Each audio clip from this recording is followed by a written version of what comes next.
What I wish I knew at 15 instead of 25? That healing isn't a solo trip, it's a family journey.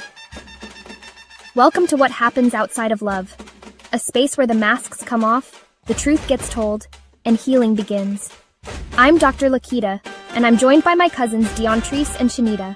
Together, we dive deep into those moments, memories, and mindsets shaped in the absence of love, and how we're finding our way back to it. This isn't just a podcast. This is a Cousins production, a raw, real, and reflective journey where family, faith, pain, and progress meet. Whether you're navigating trauma, rebuilding trust, or redefining what love looks like in your life, we see you, and we're walking this journey with you. So grab your favorite drink, get comfortable, and let's talk about what happens outside of love, because healing starts with the conversation. Ready to join us? Let's get started. All right. Well, welcome to What Happens Outside of Love, a Cousins production. Podcast. Yes. I'm Dr. LaQuita Parks, and I believe stories heal when they're told with love. I'm Shanita Dawson. Together, we're here to have a real conversation about family, relationships, life, and what happens outside of love. And I'm Diontrise Blake, and joining you today, just thankful and grateful to be here. Let's dive into what's happening outside of love today. Yes. Listen, y'all, we still trying to work out the kinks, okay? So we're excited to be back for another episode of What Happens Outside of Love. And so last week, wow, that was a powerful discussion. We had a good time. Do y'all remember what we talked about last week? What happens outside of love, right? Right. Anita, you shared a lot about your story last week, so that was pretty cool. It was pretty cool. So today we are going to talk about love disguises. Y'all know what disguises are? When you have those masks on, when you have those hats on, so can't nobody see your face. Like Halloween. Like Halloween, except for it ain't even Halloween, no holiday at all. So we're going to talk about love disguises when it looks like love, but it isn't. Okay. So we're just going to dive right into the conversation. So, have you, and I know you guys have. So for those of you who are just joining us, we are cousins, and I'm LaQuita, and I'm the cousin. I'm in the middle. So it feels like I need to switch the screen, right? I was just going to say that. Scoot me over. Okay, I'm the middle cousin, but listen. So it looked like I got us in order of pigmentation. Yeah. So So Denise, Shanita is the cousin on my mama's side, and Dion is the cousin on my daddy's side. So we're a cousins production. Okay. So listen, so for y'all that's thinking we just named it cousins, no, we really are cousins. And so we have gone through a lot in our family, so much so that we're blended. It doesn't even matter that Shanita's on my mama's side and Dion is on my daddy's side. We're cousins because even though we have mom and dad dynamics, we have experienced some of the same things in both sides of the family, because that's what happens in families. And when love is not there, everything happens outside of love. All of the ugly things happen outside of love, because good things happen inside of love. Okay. Yes. So we're going to talk about love disguises, what it looks like when love isn't love. So who wants to start? Dion, you look like you want to start. Okay, pick me. So I'm the one late today getting started. Hey, everybody. Nobody knew you were late, girl. But y'all, so, we were the only ones that knew. Listen, guys, this is real life. Okay, this is live. What happens is what you see is what you get. This is not pre-recorded. This is live. So if you're seeing it, if you're catching it right now, you're catching it with all the flaws, because we are human beings, and we are not perfect. We are not perfect. We are flawed individuals. Okay.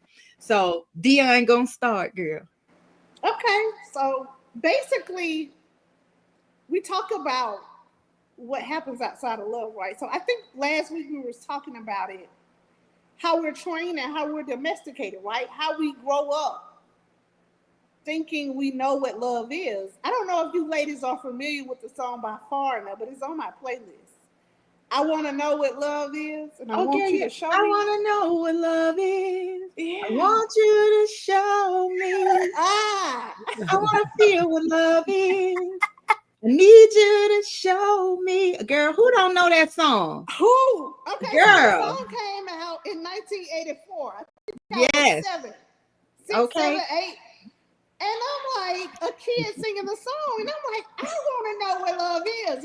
And so what happens, we take on this burden of trying to figure love out, because as we also discussed last week, in our families and our dynamics, if I'm not mistaken, all three of us know what it's like. We had our fathers in our lives, but they wasn't necessarily present and deeply rooted and integrated in those integral phases of our life and our development. Right. So we knew our daddies. We did know. Yep. But they weren't there. And then probably past that point, they didn't know. Mm-hmm. So I'm going to say this. I'm reading a book now, and it's talking about, I've been reading a lot of books over the past 2 or 3 years on fatherhood, and really grasping the dynamic of what a father is. But a father should be that male figure that cultivates his family, you know? So let's imagine life without a father. And we don't know what that's like. Our fathers were not there in our homes every day. But we don't know what it feels like to not have a father. Right. Or to not see him, not even see him occasionally. But let's talk about their fathers. So the same thing goes for their fathers. Like, I know my granddad, I knew my dad very well. I knew my granddad very well. But as far as their role, active role in the families, it just wasn't present. Both sides of my family, the matriarch was my grandmother's, not my grandfather's. And so as women, we're like the incubators. We're going to hold it down. But the cultivation is actually taking place. Our training, our upbringing, our love, our lessons that we're learning on how to be treated, how to be loved, respected, courted. You know, all of those things are absent. And so all we are left with is foreigner and saying, I want to know what love is. And so we meet this man and we say, I want you to show me. Ooh, I want you to show me. Bad idea. Because they're showing you what they can only show you what they know. And that's how we get into love disguises, because they're operating from a point of what they think or what their experience is. So, girl, you just hit the nail with the hammer, girl. But you know what? We're giving them that, you know, first of all, we're going to give them the prize, but we're going to give them that leeway. Yeah. To determine and be like, show me what love is. And they have no clue themselves. But you know what? You brought up a valid point. You know, our father's father. I never knew my dad's dad. I never knew him. I think if I remember correctly, I may have met him once. And all I really remember was that he was this tall man. I don't remember his name. I don't remember all of those, none of that. And so that's, you know, it's kind of like, I know what my mother taught me. My mother knows what her mother taught her, and so on and so forth. And we keep repeating whatever those vicious cycles were until somebody breaks the cycle. So somebody has to step out and say, okay, I'm going to live life differently. I'm going to do something different. But a lot of times people don't. They just keep on going in what they know, because it's either they don't want to know something else, because it's better to know what I know than to know what's on the other side. So I'm not familiar with what's over there. It looks scary over there. I'm not sure what's over there. So I don't want to go over there. So it's easier for me to stay right here. My mama did it. My daddy did it. So I'm going to say, I know better than them. What happened? Okay. My screen went blank for a second. So, you know, you raised something that I never really thought about. I think about it in terms of mothers, but I never thought about it in terms of fathers, where, you're growing up and learning from what you learned. And if you didn't learn anything, then you go by what you think it should be. And Right. what's the pattern? Television, or somebody else, somebody at church, or Music somebody videos, music Environment. Yep. videos. the Yeah, radio. or Because I what was or the really a TV fantasy watcher growing up, but I love music, and I'm like, okay, for girl. that song is still on my playlist because love is that language. Love is the Hmm. language of God. Our Father in heaven is the King of love. Hmm. So we want to know What love about is. this love. And it's there for those of us who are followers of Christ. It's there, but as human beings, we think it should be something more.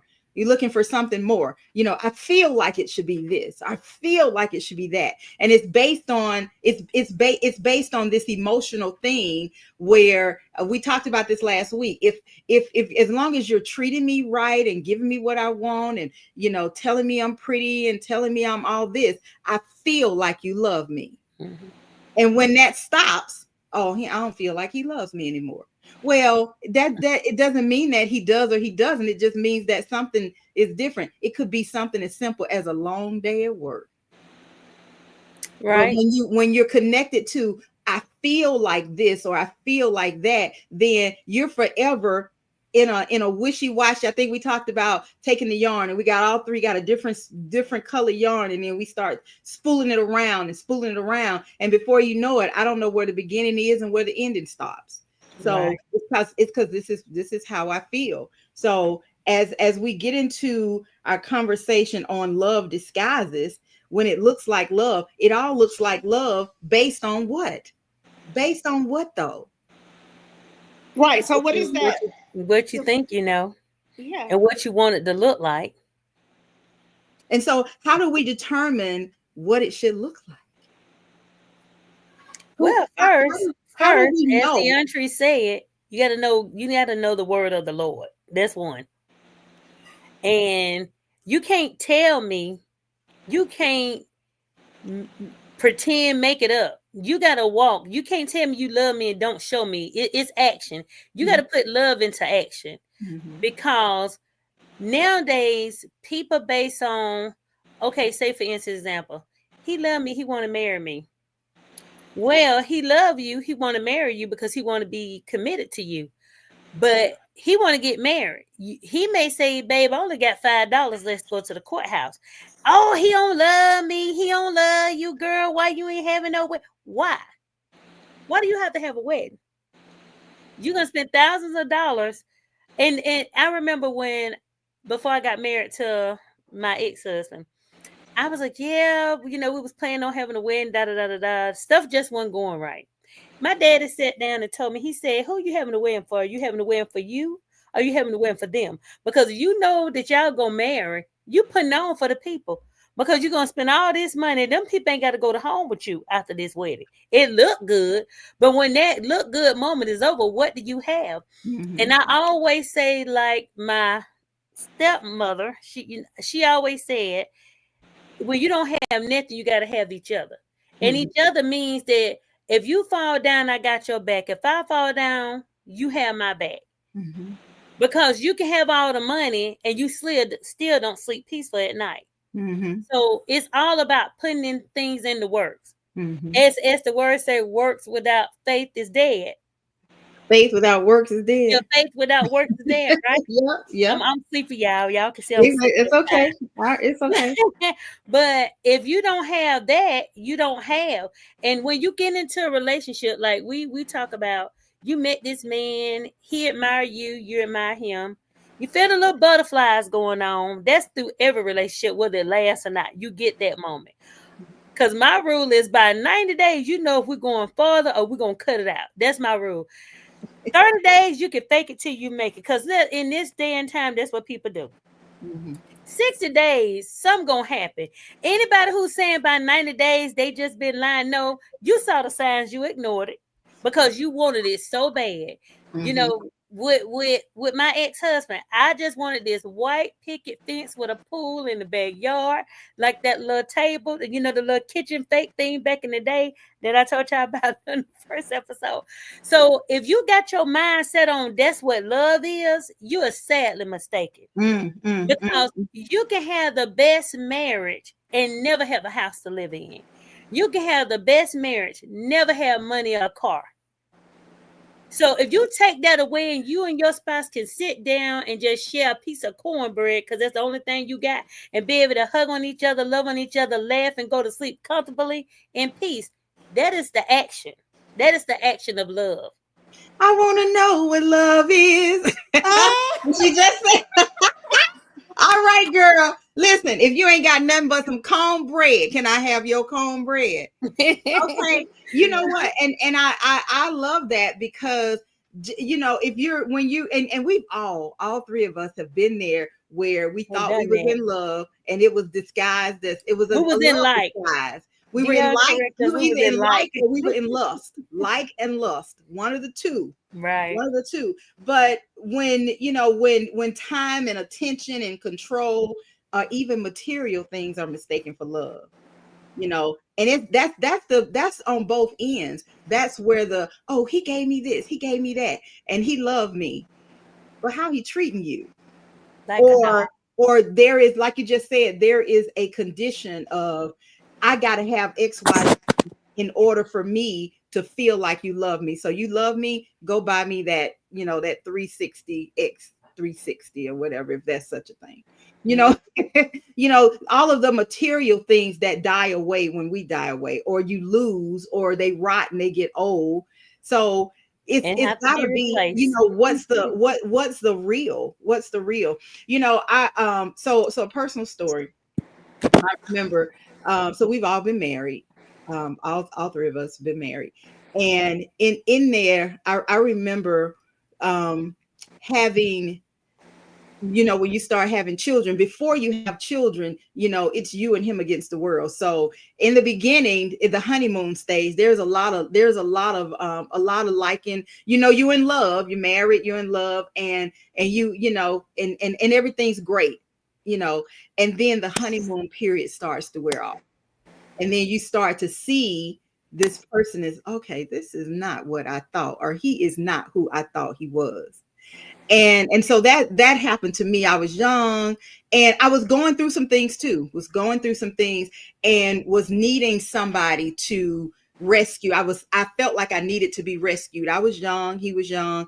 And so we got married, and everything was, you know, it's the two of us. Shanita, it was like, hey, we got a piece of cornbread. As long as we got some cornbread, it's going to be okay. And that's fine. But at some point, we got to get some groceries. You know what I'm saying? Right. And so then the immaturity starts to show up, and the lust and the like and the love starts to wane, and then the eyes start to open. Right. And it's like, okay, you know what? This isn't what I thought. This isn't what he promised. And then you not fall out of love, but reality hits you. And then you go, okay, you know what? You know, you as, and Shanita, I mean, Dion, you said it. As women, we gonna hold it up. You know, we gonna hold it up.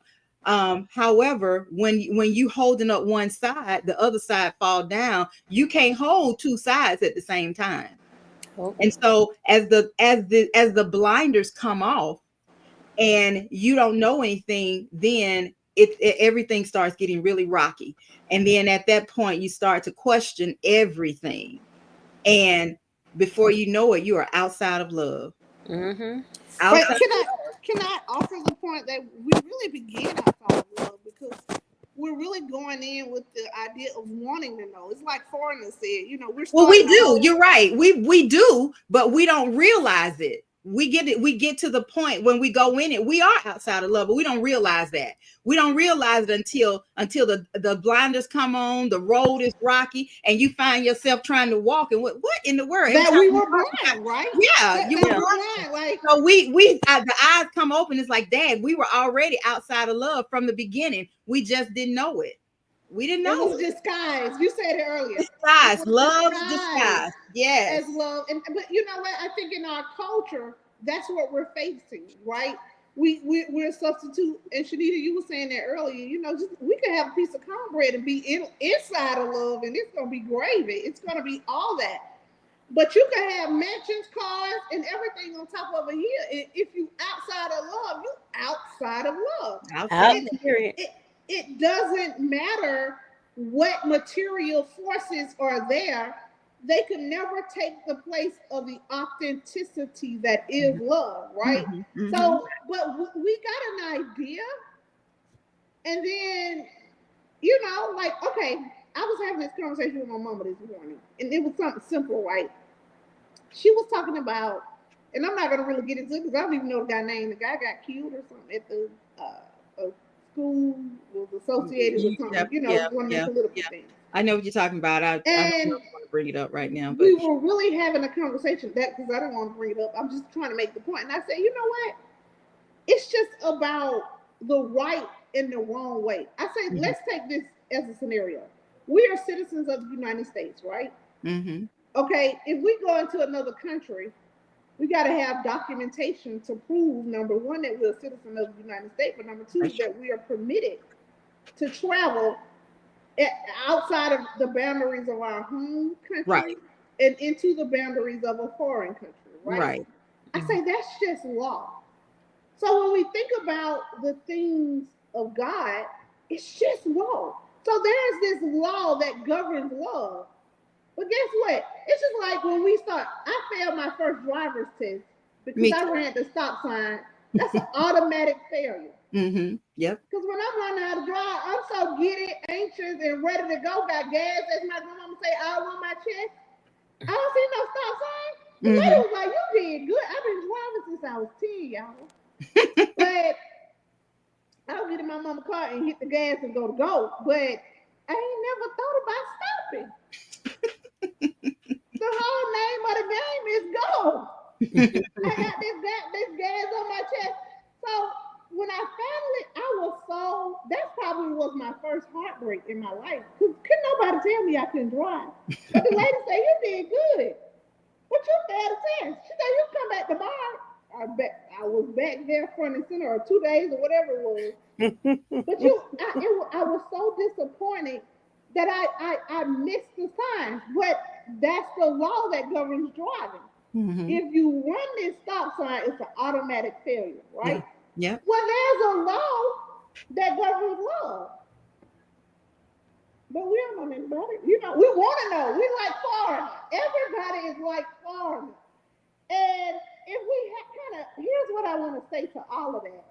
If we really position ourselves before our Heavenly Father, because, we didn't have it modeled before us with our earthly father, and say, you know what, Father, I just want to know what love is. I think I got a new prayer request, y'all. I'm glad we're having this meeting tonight. I don't know about y'all out there, but I think I know how to align my prayer request now. Father, I just want to know what love is. But I'm singing the song in the atmosphere and in the universe, but I'm telling to God.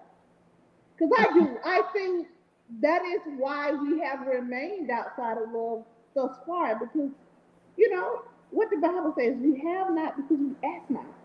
And we're asking the man instead of asking God, and he got to align himself with God. I read on Facebook one time, a man ain't in line with God, he's just going to cause you some problems and some trouble.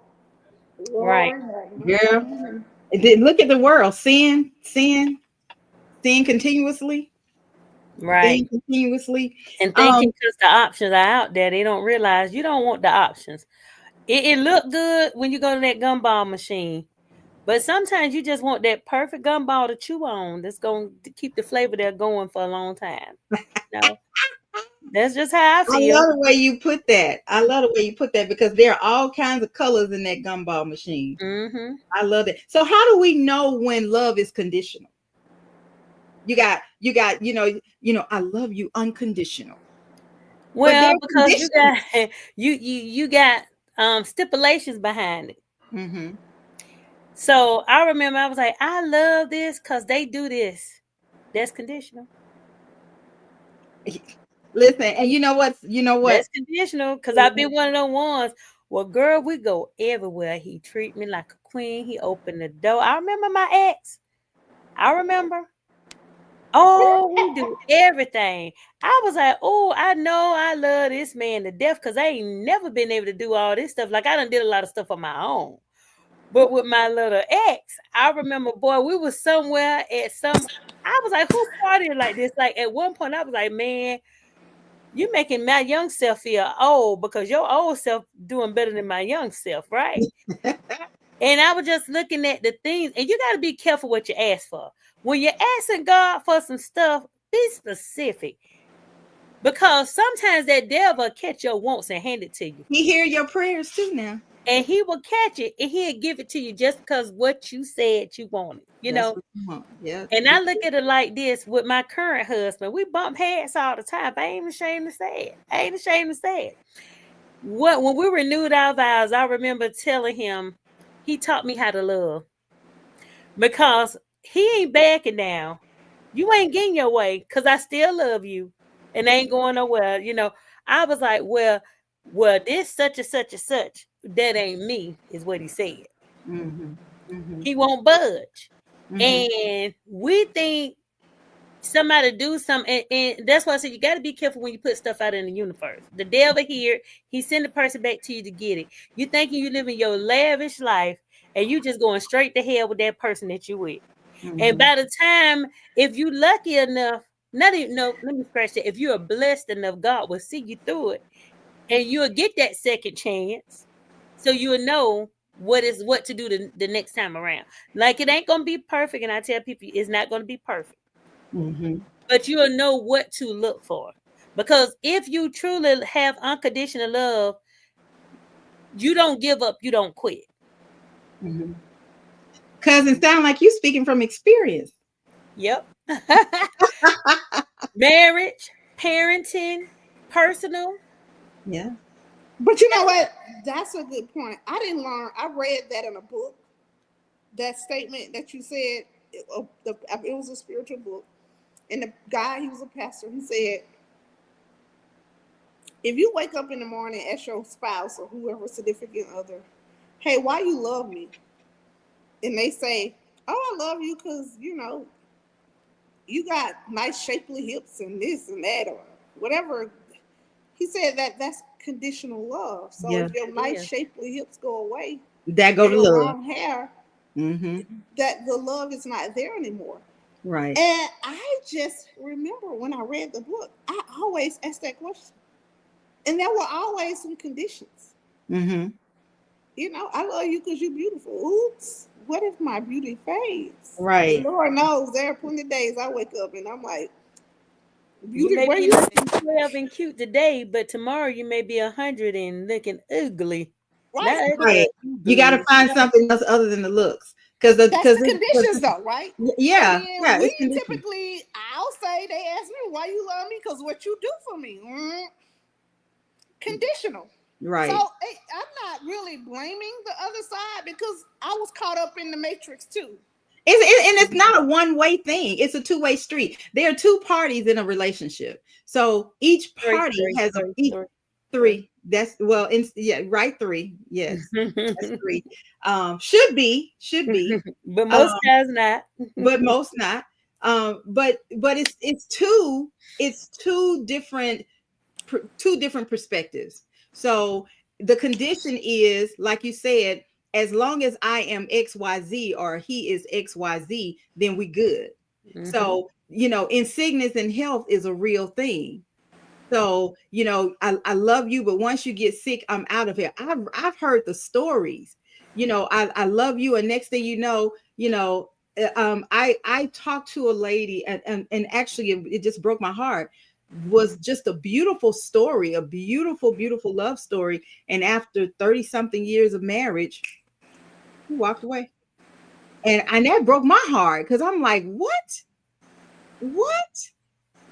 So if you don't know, but the condition is, like you said, I've been told that my hair was beautiful. So what happens now? I remember another personal story. I remember that I was dating this guy and I didn't, at that point I was young, still younger than I am now. And so a lot of men like hair. They love hair. And so I was dating this guy who loved hair. Well, I went and we never had the conversation about it. And I went and I had my hair cut and something done to my hair. And I said, and he never said anything. He didn't say anything about my hair. You know, you like those compliments. He didn't say anything. So I just asked him, I was like, what do you think about my hair? And I said, you like my hair? And he said, I'll learn not to see it. And I was like, what? He was like, I love you. He said, I love your hair. He didn't like my hair then because I cut it. He didn't like it. He said, but he would learn not to see it. And so I let my hair grow back because I'm like, I don't want him to not see this part of my crown. So, but I was like, wait, now going forward, I never asked anybody else about another man about my hair. But that was just that just kind of took me there. And I was like, wow. So that was a condition. It wasn't a condition of our relationship because he didn't treat me any different, but he always talked about, all those things that was beautiful, including intellect and all those things. But it was something about my hair because that's, when I see you, I can't see your face without seeing your hair. You know what I'm saying? So that was like, what? So I was like, okay, let me do something different. But that was a condition. It was a type of a condition. So I posed some of these questions to some of our listening audience. And so this question, how do we know when love is conditional? So the response, and this response came from a male. Okay. He said, if you do this, I'll do this. If you don't do this, I won't do this. And in that the truth, it's like I remember it's not that I dated a whole lot of people, y'all. So when I say I dated, just go with it, okay? All right. I remember this guy, he would not do any more for a person than they did for him. No more. And I was like, you are such a selfish individual. There was no sacrifice.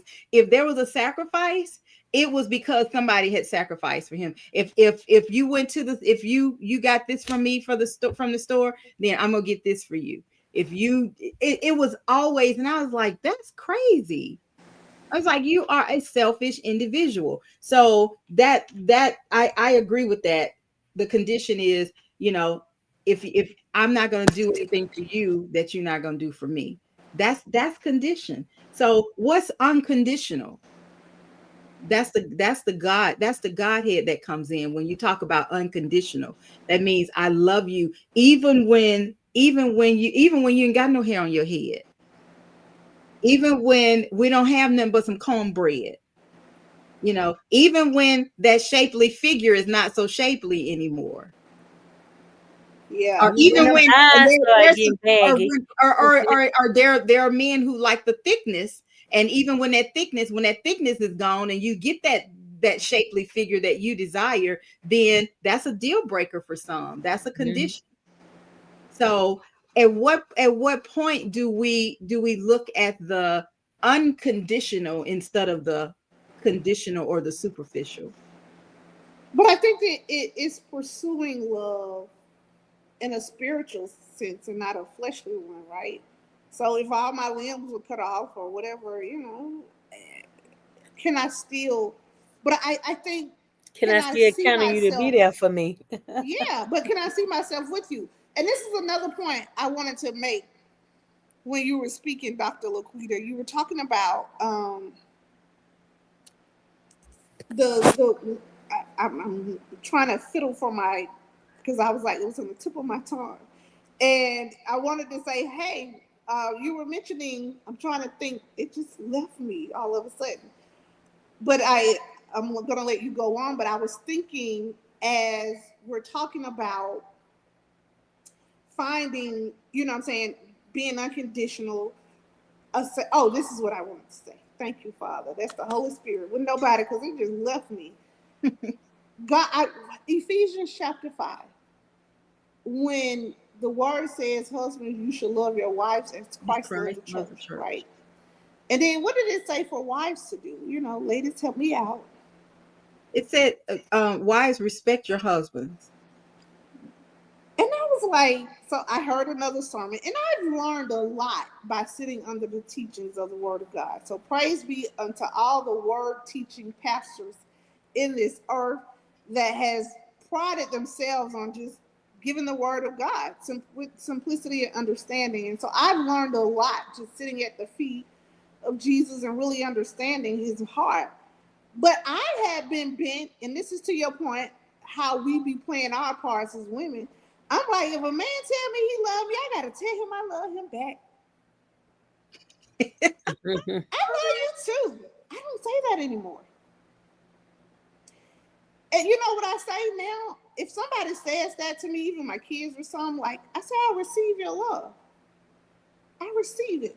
Because in a thing, I was thought, I'm like the guy you were dating, Dr. LaQuita, when he said, whatever you do for me.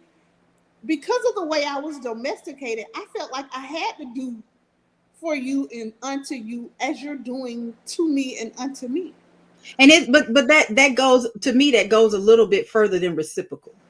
You know, I like to be reciprocal. I like to, and it's not, I'm not going to do any more for you than you do for me. I am a better giver than a receiver. And so that's something that I've had to work on. Not saying being used. It's just sometimes and somebody told me this the other night. If somebody want to bless you, let them bless you. I'm very I'm very I'm very bad at that. And those of you who know me know that I am very, very bad at that. So it's not that I think I'm better than anybody or I can do something better. It's not that at all. It's just that I guess, as your words, Dion, being domesticated, I guess it's just that in the past, receiving something came with a price. So it's like, okay, no, I'm good. Right, but there was a string attached to it. Right, but perhaps the more we understand, then the better we could. You know what they say: you know better, you do better. Yeah. So if the Bible says, because here's the thing, we're mothers, right? Yep. Love is just what it is. I mean, hey, it's here. Love has just been poured out into a woman. I always think that. But so the man is here to cultivate, and he's here to dump all he has into me. And then I'm gonna give you something great, like you just said. My reciprocity is unmatched. You know what I'm saying? You can't match my reciprocity because that's what women are. We're an incubator. Another scenario I heard. The pastor was preaching one day. He said, if you give a woman a bag of groceries, she'll make you a meal. If you give her a house, she'll make you a home. He said, but if you give her, I want to say, like frustration or a life, when you don't have the vision for your life and the family, you're going to give her hell and she's going to frustrate you. She's going to mess your house up. She's going to rob you of your peace. But he said, you never get from a woman that what you give to her. She's never going to leave it the same. If you give her $1, she's going to turn it into 10. She's an incubator, multiplier, whatever. That's who God made woman to be. So if you give her love, you're going to get the world in return. But it's their job to give it. And so we, on the other hand, because we've been domesticated in the music and the radio, and foreigner is singing, and we like, yeah, foreign, I want to know what love is too. So, hey, man, you love me. I love you too. And I'm going to do everything that I can to show it and keep it going. Yeah, but that's our Shanita said that, like, that's our representative we're putting on too, because we really don't understand the whole purpose for this relationship. Right. That he's supposed to come ready to love, ready to pour into us, with the understanding that whatever you're pouring in, you can't just get that back out.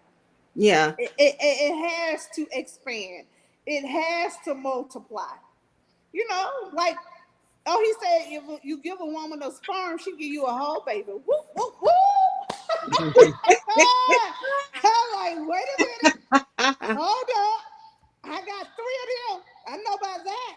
And yet and still, there are a whole world of people who don't know what their sides of the road is. They don't know what their purpose is. They don't know what all and doing all kinds of stuff that's not even required, that's not even necessary. So we talk about conditions and we talk about unconditional, and then so we talk about being cared for. A woman, you give a woman this and she can make that. We talk about being cared for. So what's the difference between being cared for and being truly loved? That it all goes back full circle. It goes right back to the circle, and the circle is the foundation, and the foundation is the word, and who is the creator of the word. So if we don't have that, then we missing the boat. And until we get that, we're going to continue missing the boat. And there are going to be people who are not going to, they're like, oh no, I don't agree with that. And that's fine. That's fine. You don't have to agree with us. We're not asking you to agree with us. This is our opinion. Nobody's paying us for it. We give it freely. And so that was one of the questions too. What's the difference between being cared for and truly loved? And this response was, being cared for can essentially come with certain conditions. Conversely, being truly cared for is unconditional. You'll be able to tell the difference based on certain situations and circumstances. In other words, when you're truly cared for, people will see you at your best, at your worst, and not hold it against you. And then I got something I was going to talk about. I had to go find it. So we talked about love. 1 Corinthians chapter 13. I'm going to just read what it says. I may speak in the languages of humans and of angels, but if I don't have love, I'm a loud gong or clashing cymbal. I may have the gift to speak what God has revealed, and I may understand all mysteries and have all knowledge. I may even have enough faith to move mountains, but if I don't have love, I am nothing. I may even give away all that I have and give up my body to be burnt. But if I don't have love, none of these things will help me. Love is patient. Love is kind. Love isn't jealous. It doesn't sing its own praise. It isn't arrogant. It isn't rude. It doesn't think about itself. It isn't irritable. It doesn't keep track of wrongs. It isn't happy when injustice is done, but it is happy with the truth. Love never stops being patient, never stops believing, never stops hoping, never gives up. Love never comes to an end. Last week, what you said. There is the gift of speaking what God has revealed, but it will no longer be used. There is the gift of speaking in other languages, but it will stop by itself. There is the gift of knowledge, but it will no longer be used. So I thought about what you said. I had to go find the scripture talking about love. And I think that sums up everything that what we have said. Exactly. Because all of that, if you don't have, that's what happens outside of love. If you don't have love, you have nothing. And you know what? And I can pretend, but you can only pretend so long. That's when you got the mask. They got those masks that you can see through them. It distorts your face. Those clear plastic masks. It distorts your face, but it's still, you can still see through it because the heart ain't right. Right. And so I say that I call it the meeting the representative, the great pretender. They come in and they come in with it's a condition. But they coming in because they're trying to get something, and it's operating outside of love. Right. But I want to add to that, and that's really good. And as she was reading the scripture, Shanita, I heard something. So love, right? 1 John 4:8 says God is love, right? So if God is love and he meets the criteria for all of those attributes you just described. And then it just came out as you was reading, and I heard the Spirit say, love is simply selflessness. Right. And lust and everything in between is selfishness. What am I getting out of this, right? But love says, what am I here to give? And if I'm here to give, it's so not about me. It really is about you. My son said this to me a few years ago. He said, Mama, a relationship would really be godly. It'll be celestial if the man's only concern was the woman and the woman's only concern was the man. Yes. Right. Absolutely. I have a friend, same friend about the hair, said to me, he says all the time, there's nothing wrong in you that a change in me won't fix. Right. There's adjustments. There's nothing wrong with adjustments. There's nothing wrong in you that a change in me won't fix. So if I'm looking at you through critical eyes, I need to change my eyes, because there's nothing wrong in you. There's nothing wrong with you. If I'm looking at something other than what I'm supposed to see, I'm looking through the wrong set of eyes. Right. I've always, and that's all about judging people too. I'm all about, it's like, wow. And sometimes we get in our physical, we get in our wants and our desires, and then we forget everything else, because our wants and our desires and our wants and our desires tend to supersede our needs. Right. And so we're operating outside of love because we never knew how to operate in love. Mm-hmm. Not truly. Sometimes we say those things that sound good, Mm-hmm. that feel good. I say that tickle the ears. Oh wait, what is So, it? What did is you it safe to say that we ourselves? Maybe we could start there, and can we ascertain or deduce that maybe we were domesticated outside of love, right? Right.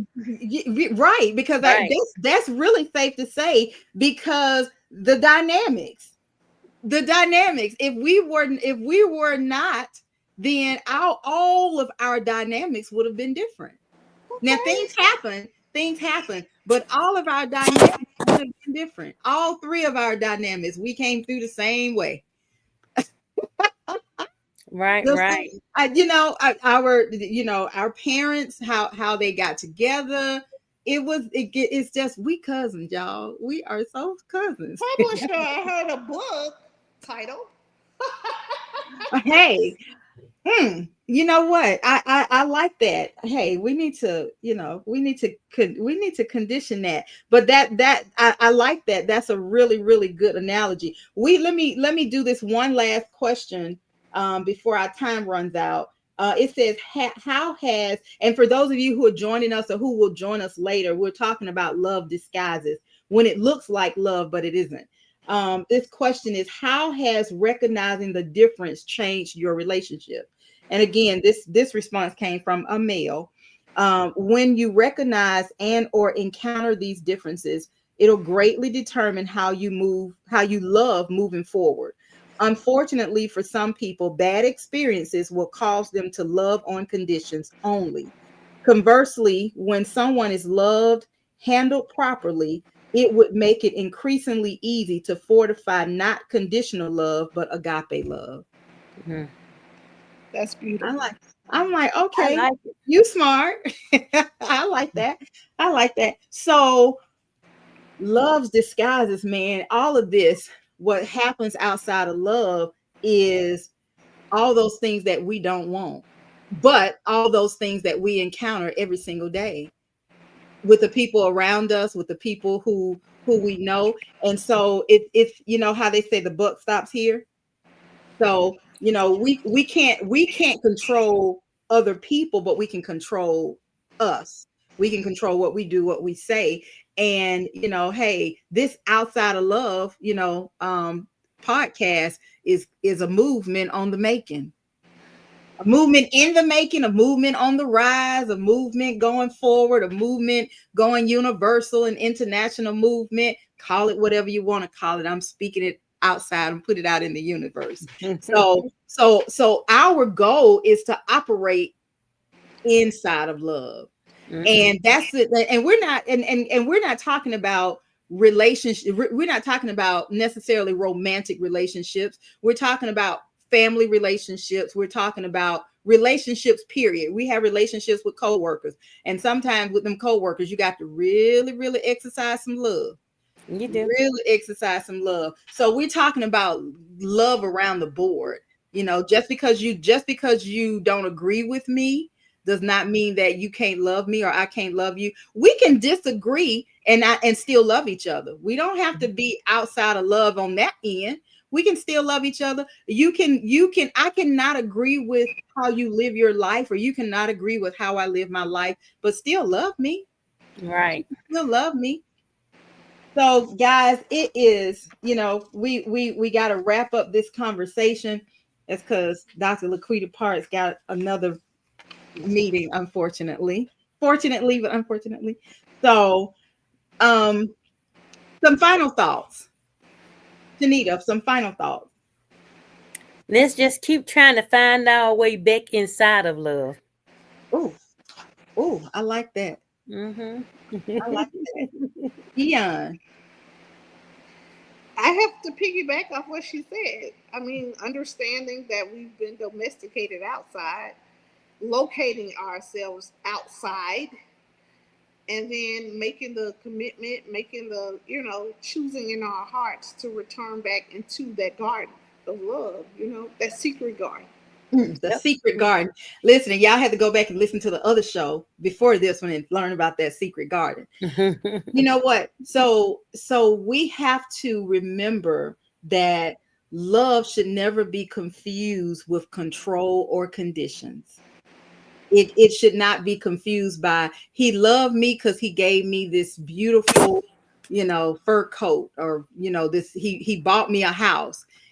So that means he loves me.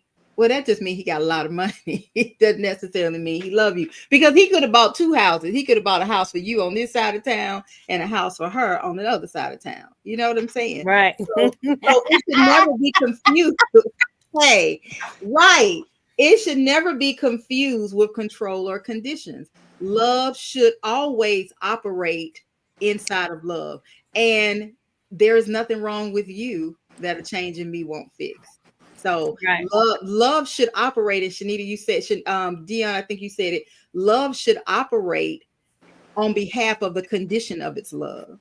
Mm-hmm. So if I love you, then I am operating in love with you. So you're coming first. It says God first, me next, and then everybody else, because I can't take care of you if I don't take care of me.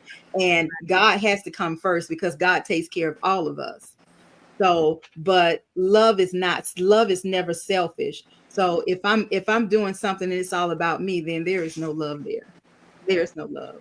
So, guys, Shanita and Dion Cousins podcast, you guys.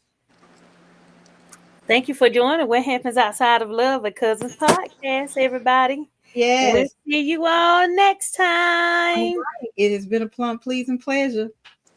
Goodbye and be loved. Yes. All right. Until next time, this has been a Cousins production. What Happens Outside of Love.